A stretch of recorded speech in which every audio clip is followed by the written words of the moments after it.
யாரா இருந்தாலும் கொஞ்சம் கொஞ்சம் கொஞ்சம் கொஞ்சமா பெருமை வளரும். அல்லாஹு தாலா ஒன்றுமே இல்லை என்று சொல்றதுக்கு என்ன செய்வான்?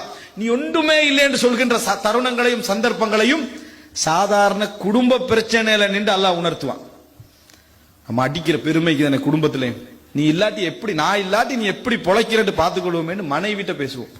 நாமே பெத்தெடுத்து புள்ளைகிட்ட பேசிக்கிட்டு இருக்கோம். நான் இல்லைன்னா பிச்சை எடுத்திருப்பீங்கன்னு சொல்லி பேசுற பெற்றோர்கள் இருக்கிறாங்க. சுபஹானல்லாஹ். அல்லாஹ் அந்த மாதிரி சந்தர்ப்பங்கள் எல்லாம் நீங்க புரிந்து கொள்ள வேண்டிய, நம்ம மோதிர யாரோட?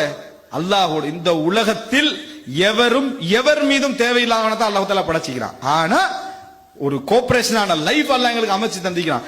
என்னாலதான் என்று நம்ம நினைக்கிற கட்டங்கள் என்றைக்கும் என்ன செய்யக்கூடாது, வரவே கூடாது. அதனுடைய ஒரு வடிவம் தான் பேரப்புள்ள வரைக்கும் உடுகட்டுறது.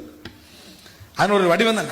நம்ம உடனே அந்த புள்ளையோட நிலைமை என்ன ஆகுறது, நீ இல்லாட்டி என்ன ஆகும் நினைக்கிற, நீ உனக்கு என்ன ஆகிச்சு, உன்னையோட வாப்பா நாடு ரோட்ல விட்டுட்டு போயிருப்பாரு, அவரால் முடிஞ்சது அவ்வளவுதான். நீ சம்பாதிக்கல, அந்த ரோட்ல சம்பாதிக்கலையா, தேடலையா? அல்லாஹு தஆலா ஒருத்தர் நான் இல்லாட்டி என்ன ஆகுறது எல்லா விஷயத்தையும் வரைஞ்சி கட்டி கொண்டிருக்கக்கூடிய நிலையில ரசூலுல்லாஹ்களும் இருக்கல.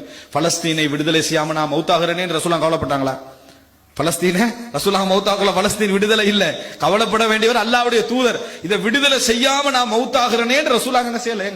எனக்குரிய கடமையை நான் செஞ்சு முடிச்சிட்டேன்னு மக்கள்கிட்ட கேட்டாங்க. சஹாபாக்கள் பலஸ்தீன் மட்டும் என்னது பேலன்ஸ்ல இருக்குதுன்னு சொன்னாங்க.